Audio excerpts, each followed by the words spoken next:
네, 벌써 세 번째 3교시 수업을 준비를 하고 있습니다. 여러분들 지난 시간에 이제 1교시에는 이제 어떤 교과목들로 진행을 하겠다, 그 다음에 어떤 교재를 사용합니다 라고 말씀을 좀 드렸고요. 앞선 2교시에서는 사회복지사란 제가 생각하는 사회복지사, 그리고 우리가 현실에서 겪고 있는 다양한 사회 문제들에 대해서 함께 고민을 해봤습니다. 그리고 현장에서 근무하고 계시는 사회복지사 선생님의 의견도 함께 들어봤고요. 세 번째는 이제 과연 그러면 우리가 사회복지사들이 어떤 일들을 해야 되느냐, 어떤 생각들을 가지고 있어야 되느냐 하는 겁니다. 제가 이제 왜 그 첫 오리엔테이션 시간에 1교시 수업에 교과목 수업을 진행을 하는 것보다 이런 것들이 좀 기본적으로 사회복지사 어떤 생각들을 가지고 있고 어떤 생각들을 좀 가지고 있는 바탕 위에서 업무를 좀 해야 되겠다는 생각들을 중요하다라고 여기게 된 게 뭐냐면 아까도 잠깐 말씀드렸습니다만 현장에서 다양한 사회복지사 선생님들을 만납니다.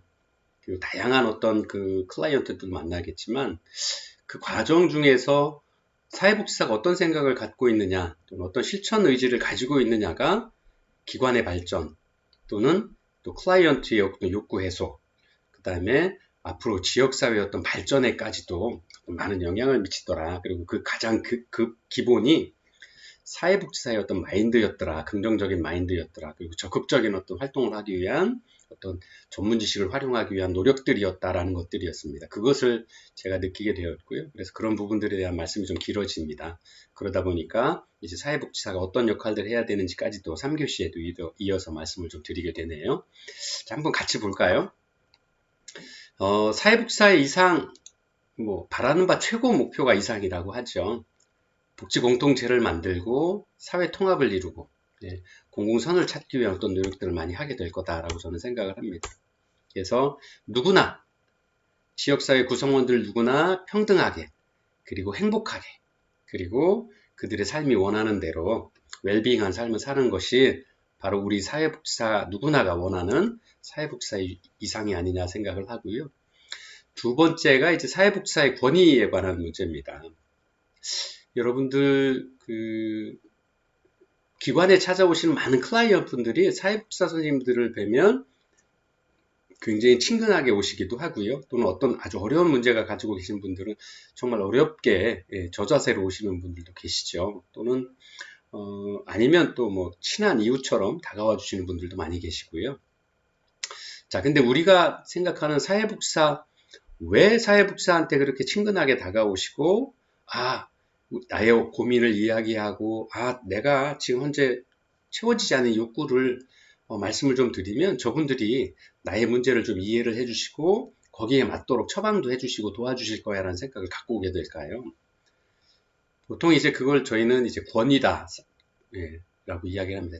바꿔 말하면 저희가 의사 선생님을 병원을 찾아갈 때 의사 선생님을 만나서 의사 선생님이 나를 고쳐줄 거고 내가 아픈 걸 이야기하면 해결책을 문제점들을 찾아서 해결해 줄 거다라는 생각을 가지고 가는 거잖아요.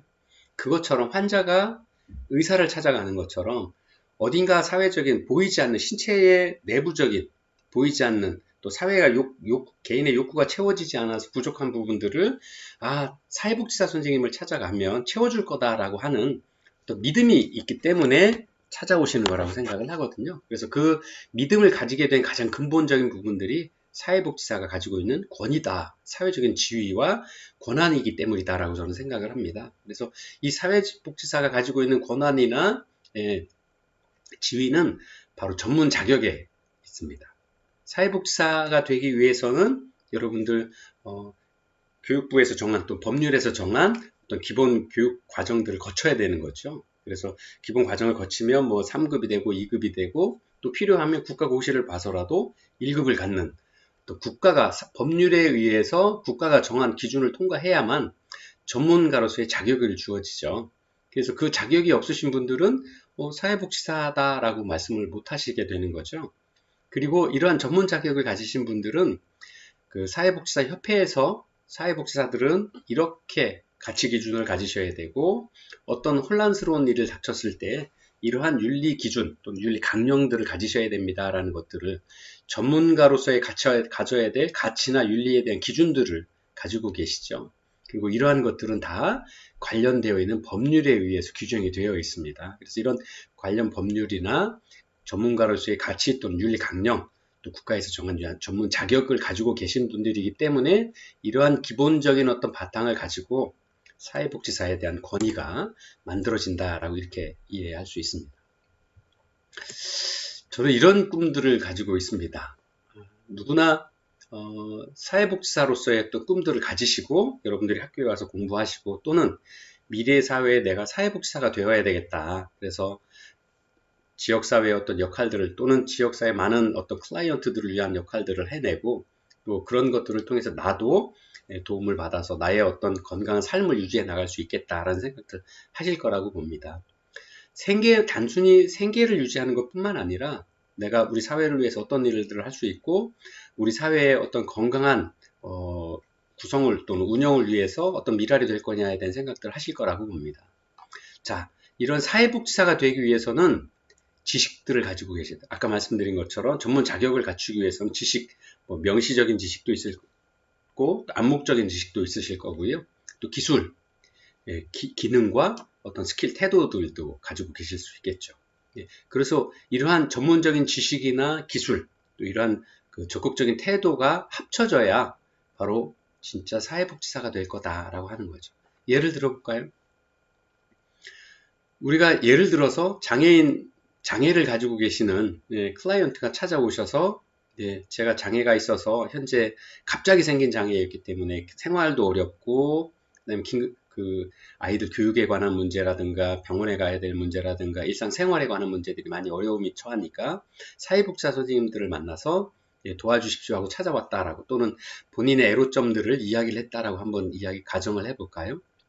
관련 지식 만약에 건강한 사회복지사 선생님을 만났다 그러면 장애인복지법, 사회복지법이라든가 장애인복지법이라든가 아니면 그 외에 기타 관련되어 있는 법률들에 대한 해박한 지식을 가지고 이분이 국가에서 정한 어떤 그 혜택을 받기 위한 그 기준들을 충족하고 계신지 그리고 이분들이 어떤 욕구를 가지고 계신지에 대한 기술적인 분야에 있어서는 면담을 통해서 또는 상담을 통해서 그분의 욕구가 어떤 건지 단순히 지금 보여지는 욕구뿐만 아니라 그 내면에 감춰져 있는 내면적인 욕구까지도 파악을 해서 기술적인 파악을 통해서 문제를 욕구 사정을 하게 되는 거고요.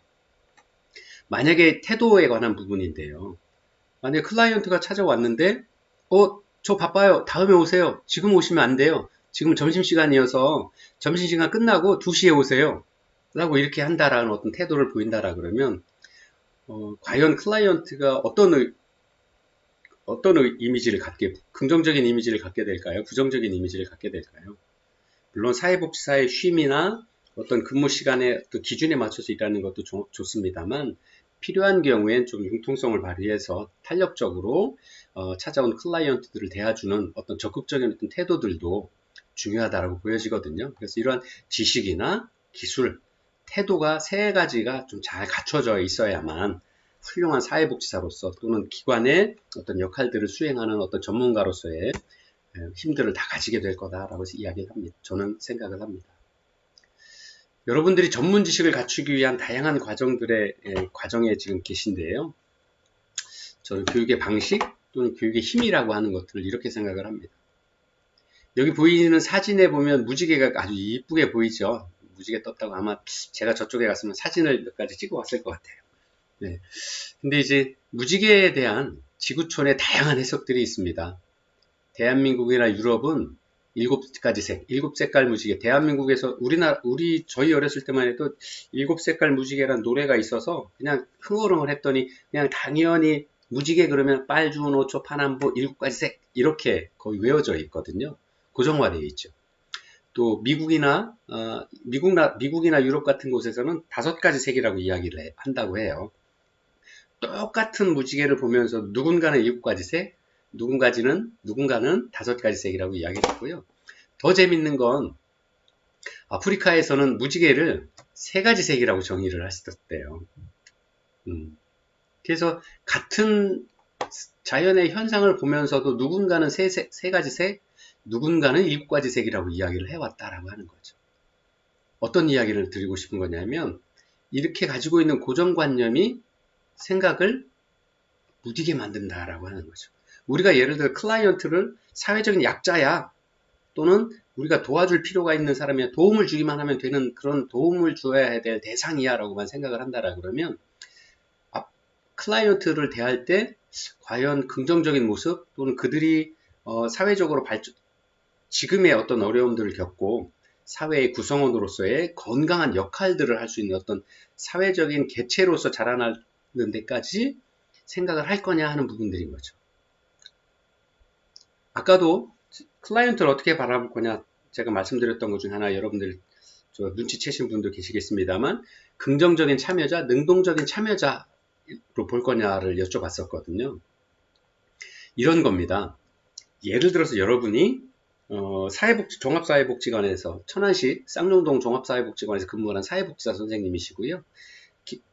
지난 겨울이었으니까 보통 겨울 되면 저희 연탄 나누기 하고 김장들 많이 나눠드리죠. 왜냐하면 혼자 독거노인이시거나 조선가정이거나 하시는 분들은 그런 것들 하기가 굉장히 어렵잖아요. 집에서. 그러다 보니까 연탄을 겨울에 동절기 그 난방을 위해서 연탄을 들여놓는 거랑 대게 반찬이라든가 김장 같은 거를 많이 해서 그런 것들이 필요하신 분들을 많이 배분해드리는 이런 일들을 많이 하게 되는데요.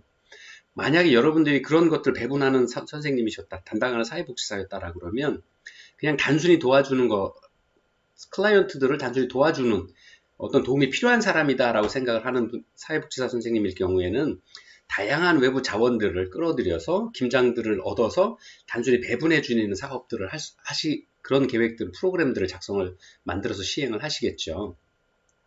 근데 그런 게 아니라 그분들도 사회적인 역할들을 할 수 있도록 도와주고 참여자로 만들자라는 어떤 그런 다른 생각들을 가지고 계신 사회복지사 선생님이라 그러면 만약에 제가 그 사회복지사 선생님이라 그러면 그분들이 참여할 수 있는 어떤 프로그램들을 만들 것 같아요. 조금 어렵더라도 김장을 같이 하는. 그래서 혼자 계신 할머니나 할아버지들은 오랜 시간 어려움이 있으시겠지만 젊어서 김장을 해본 경험도 많으시니까 장보기에 같이 모시고 가서 김장을 예를 들어서 100인분을 할 건데 100kg을 할 건데 김장을 그럼 얼마나 준비해야 될까요? 여쭤봐서 프로그램 계획할 때부터 참여를 시켜서 김장하는 준비는 얼마나 해야 되고 그 다음에 배추는 얼마나 사야 되고 어디서 사야 되고 어떤 배추를 사야 되고 그 다음에 주변에 필요한 이웃들을 조사를 해서 어느 집엔 해마다 그냥 똑같이 1kg씩 줬는데 그게 아니라 이 집엔 손자도 있고 또 누구도 있으니까 이 집은 2kg가 필요할까 하는 수요 조사를 할 때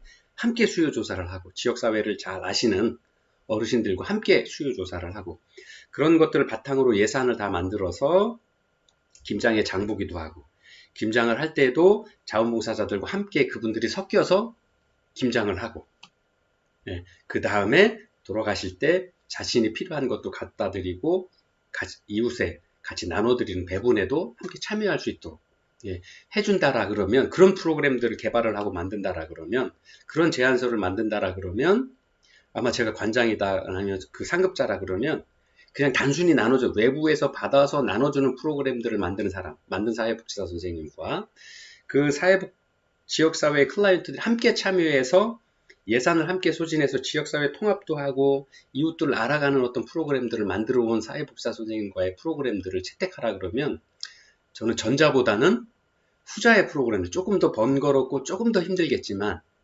다양한 어떤 신경을 써야 될 부분이 있겠지만 그래도 저는 후자의 프로그램들을 선택을 하고 그 프로그램들을 진행을 하라라고 결제를 해줄 것 같아요. 이것이 바로 단순히 도움을 받기만 하는 클라이언트냐 또는 능동적인 참여자로 클라이언트를 인식을 하느냐의 차이에 의해서 프로그램들을 만드는 것도 제안을 하는 것도 다를 수 있다라고 하는 거죠. 즉 우리가 똑같은 무지개를 3가지 색으로 보느냐 5가지 색으로 보느냐 7가지 색으로 보느냐에 따라서 색깔의 표현들 또 그림으로 색으로 표현하는 다양한 어떤 개체들의 수가 전혀 달라질 수 있다라고 하는 거죠. 단순히 3가지 색으로 그림을 그리는 사람이 7가지 색으로 그림을 그리는 사람의 어떤 다양한 표현 능력을 넘어설 수 있을까요? 클라이언트를 단순히 우리가 무언가를 나눠주는 사람으로 생각하는 사회복지사 선생님과 클라이언트가 우리 프로그램을 만들어서 함께 참여하고 지역사회의 역할들을 할 수 있도록 하는 것들로 능동적인 참여자로 생각하는 사회복지사 선생님과 프로그램을 만들고 진행하는 과정이, 그래서 그 결과가 클라이언트가 건강한 사회 구성원으로서의 역할들을 할 수 있도록 자리매김해 줄 수 있도록 도와주는 어떤 그 결과물들이 같을 수가 있을까요? 다를 수밖에 없을 거라고 봅니다. 저는. 만약에 여러분들이 현장에 계시는 사회복지사 선생님이라 그러면 어떤 생각으로 사회복지 업무를 진행을 해 나가고 싶으신 겁니까? 아는 만큼 사고력이 잘하고요. 또 그러한 잘하는 사고력이 사고력의 한계점을, 틀을 깨쳐나갈 수 있습니다. 그래서 저는 여러분들이 전공 심화에 가서 지난 2년여간의 전문 학사 과정을 마치고 다시 또 공부를 하러 전공 심화 과정에 오셨다는 것을 정말 환영하고요. 또 이 과정에서 저뿐만 아니라 다양한 교수님들을 만나서 다양한 과목들을 공부를 하시면서 궁금증이 생기거나 뭐 어떤 이런 거는 이렇게 생각해 왔는데 왜 이렇게 됐냐에 대한 다양한 질문들을 계속 던지시고, 또 현장에 계신 분이라 그러면 현장에서 겪었던 다양한 경험들을 같이 공유하면서 이랬을 때는 이렇게 하면 어떨까 저랬으면 어떨까에 대한 슈퍼비전들을 동료한테도 받으시고 경험이 많으신 분한테도 받으시고 해서 다양한 생각들을 녹여서 나의 사고의 틀을 점점 넓혀가고 생각의 범위를 크게 가져가는 어떤 그런 좋은 경험으로 이 전공 심화 과정들을 좀 지내셨으면 좋겠습니다.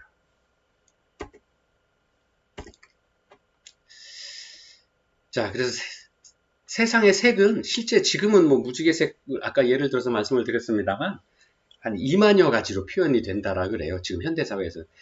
태양의 빛도 변화가 되고요. 다양한 색도 발견이 되고요. 예. 그래서 과연 여러분들이 사회복지사로서 살아가는 나의 인생은 지금의 모습이 다일까요? 저는 그렇지 않다라고 봐요. 저도 계속 바뀌어 나갈 거고요. 또 지금도 잘하는 것도 있고 못하는 것도 있기 때문에, 또는 잘못하고 있는데도 저는 저 혼자 잘한다고 독선적인 어떤 생각을 하는 부분도 있을 수 있겠죠. 그렇지만 시간이 지나면 저는 계속 바뀔 거고 주변의 이야기를 계속 들어서 좀 더 나은 모습으로, 좀 더 건강한 방향으로 나아가려고 노력을 할 겁니다.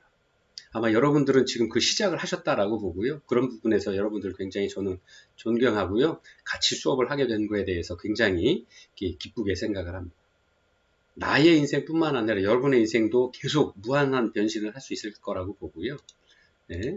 그 다음에 여러분들이 가지고 있는 이 변화에 대한 갈망이 바로 지금의 여러분들의 모습들과는 다른 미래 사회의 모습, 제가 아까 말씀드린 5년 후의 나의 모습들을, 또는 10년 후의 나의 모습들을 만들어 갈까라고 생각을 합니다. 그러기 위해서 여러분들은 조금 더 어려우시지만 학습도 하셔야 되고, 많이 읽어도 보시고, 또 스스로의 지금의 모습들을 많이 생각해 보시는 어떤 이런 시간들을 좀 가지셨으면 좋겠습니다.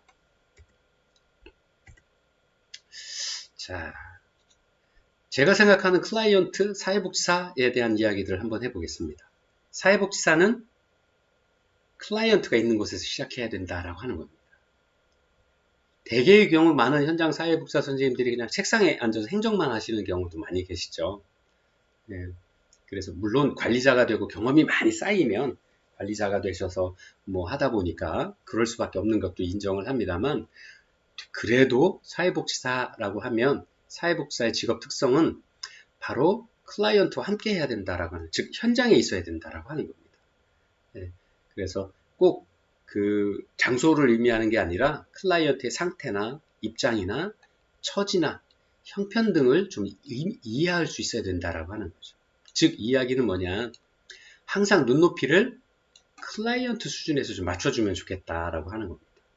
우리가 이야기를 할 때, 대화를 할 때, 예를 들어서 대학생하고 초등학생하고 이야기를 한다라 그러면 대학생이 자기 눈높이에서 이야기를 하면 과연 초등학교 학생들과 대화가 이어질 수 있을까요? 아까도 저 시간에도 말씀을 드렸습니다. 기관을 찾아오는 많은 사회복지 클라이언트들은 사회적인 약자 또는 무언가 도움이 절실히 필요한 상태로 오시게 되는 경우들이 많거든요. 그러다 보니까 일반 클라이언트 사회복지사 선생님과는 의미가 좀 다를 수 있죠. 마치 대학생과 초등학생처럼.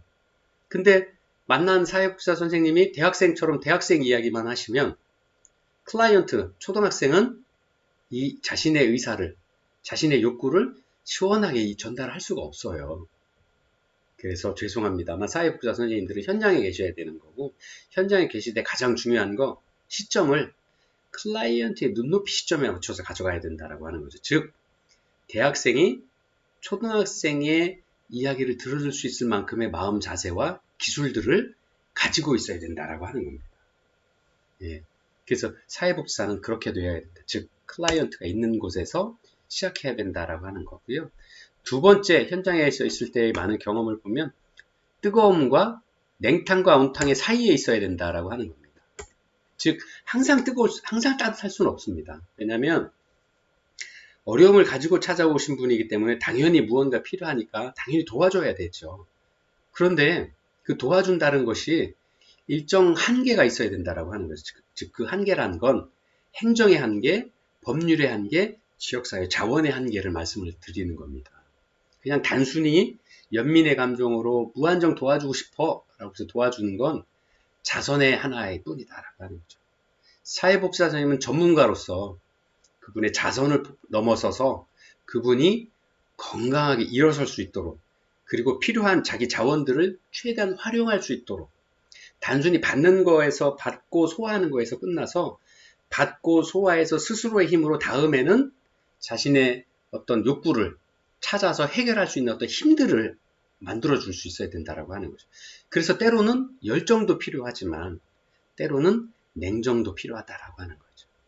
그래서 우리는 보통 공감해야 된다라고 이야기를 하는데 상대방의 입장에서 객관성을 잃지 않고 냉탕과 온탕 사이를 적정하게 유지해주는, 그래서 단순히 받아서 수동적인 어떤 클라이언트의 자세를 유지하도록 하는 게 아니라 수동적일 수밖에 없지만 이 도움을 통해서, 이 프로그램을 통해서, 또는 이 사회복지사의 어떤 도움을 통해서 능동적인 자세로 스스로의 삶을 책임질 수 있는 어떤 그런 긍정적인 모습으로 돌아갈 수 있도록, 변화될 수 있도록 해줘야 되는 게 바로 사회복지사다라고 이야기를 합니다.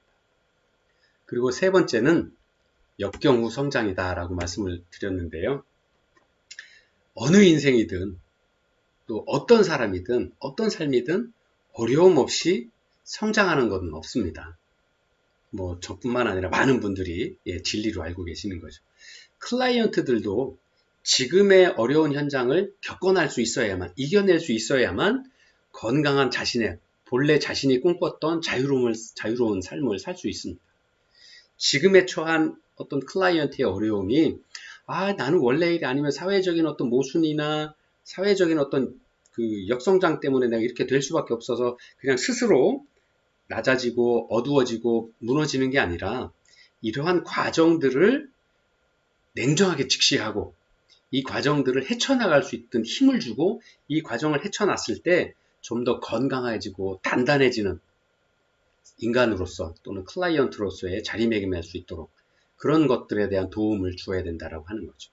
그래서 사회복지사는 그냥 단순히 도움만 주는 것이 아니라 그 옆에서 힘들다 했을 때 손잡아주는, 우리가 거꾸로 이야기해 보면 여러분들이 이제 결혼해서 아이들을 양육할 때 아이들을 도와줘야 된다고 하나부터 열까지 무조건 도와주나요?